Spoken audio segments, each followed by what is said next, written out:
तो मैं चाहूँगा डॉक्टर राहुल कुछ बताएं कि रेडिएशन क्या होता है और कैसे उसको किया जाता है, क्या फ़ायदा है, क्या साइड इफेक्ट है, एक ब्रीफ आइडिया। आज कैलाश दीपक में एक हेल्थ चेकअप कैंप का आयोजन किया गया, जिसमें सीधे तौर पर कहूँ तो आज डॉक्टर्स ने जो कैंसर को लेकर जागरूकता का प्रोग्राम किया है वो अपने आप में एक अनूठी पहल है। सबसे बड़ी बात यह है कि डॉक्टर्स का कहना है कि आने वाले 10 से 20 साल के अंदर हर परिवार में कम से कम एक व्यक्ति कैंसर से पीड़ित जरूर निकलेगा। उसका कारण आज का रहन सहन और खान पान।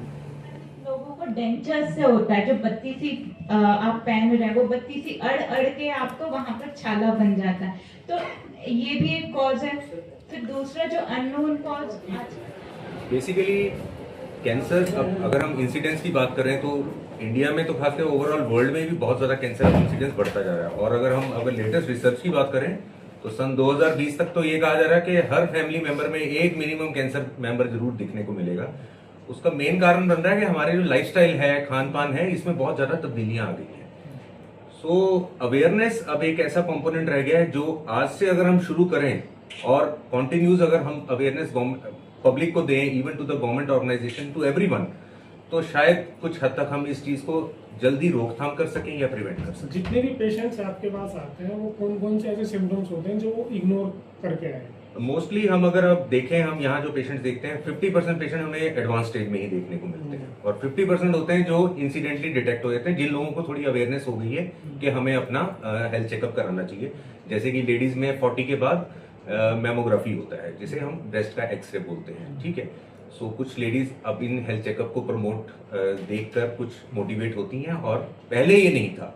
और जैसे मेल्स में अब हम प्रोस्टेट की बात करें, प्रोस्टेट हेल्थ को लेके, तो पीएसए का टेस्ट होता है, एक ब्लड सैंपल का एक सिंपल टेस्ट है, वो हो जाता है। और liver function test, kidney function test, routine blood investigation, ये सब एक हेल्थ पैकेज में आ जाता है। तो जिसमें लोगों को भी थोड़ा सा प्रोत्साहित रहते हैं कि यस, हमें हेल्थ पैकेज में अगर ये सब सुविधाएं मिल रही हैं तो हमें ये करवा लेना चाहिए। तो कुछ जो बेसिक टेस्ट हैं, जैसे मैंने मैमोग्राफी बताया, पीएसए बताया, ये सब चीजें ऐड ऑन होने से कुछ चीजें अर्ली डिटेक्ट हो जाती हैं। डॉक्टर से जैसे अभी आपने कहा कि खान पान के ऊपर ज़्यादा ये जो कैंसर है, इतना मिलावटी चीज़ें आ रही हैं, दूध सिंथेटिक आ रहा है, हर चीज़ सिंथेटिक आ रही है, तो इसमें क्या सरकारों को कुछ सोचना नहीं चाहिए इस बारे में? देखिए, गवर्नमेंट ने तो बहुत सारे अपने rules and regulations, food and regulatory हैं, सब कुछ चीजें, पर प्रॉब्लम ये है कि किस लेवल तक कंट्रोल किया जाए। लोकल लेवल पे जो कंट्रोल है वो नहीं पॉसिबल हो पाता।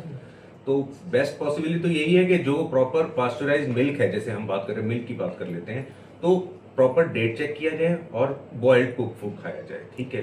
सेकंड है कि ओवर कुक्ड और प्रोसेस्ड फूड को अवॉइड करना चाहिए, जो आज की डेट में बहुत कॉमन हो गया है। और 30% पॉपुलेशन, अगर मैं दिल्ली की बात करूं तो नाइट शिफ्ट करती हैं। जो नाइट शिफ्ट कर रहे हैं वो प्रोसेस्ड और थोड़ा जंक फूड पे ज्यादा बिलीव करती हैं। तो क्या ऑयल यूज हो रहा है, क्या प्रोडक्ट्स वो यूज कर रहे हैं, वो हम नहीं जानते हैं। तो बेटर है home made fresh vegetable foods खाने चाहिए, जिसमें खास करके फ्रेश वेजिटेबल और फ्रूट्स को इंक्लूड करना चाहिए। किसको टेस्ट करा लेना चाहिए, कौन से सिम्टम्स होने पर उसको तुरंत अपना जो है रूटीन चेकअप या वो करना चाहिए? अब सिम्टम तो बहुत सारे हैं। अगर हम सिंपल एक ब्रेस्ट लेडीज की बात करें तो ब्रेस्ट को सेल्फ एग्जामिनेशन 20 की एज में जरूर करना चाहिए, जो मेरे ख्याल से हार्डली बहुत कम लेडीज को मालूम है। क्योंकि मेरे पास जब ओपीडी में पेशेंट आते हैं वो बोलते हैं, अच्छा सर, हमें अपनी डॉटर्स को भी एडवाइस करना चाहिए कि हम 20 की उम्र के बाद हर महीने अपना ब्रेस्ट सेल्फ एग्जामिनेशन करना चाहिए।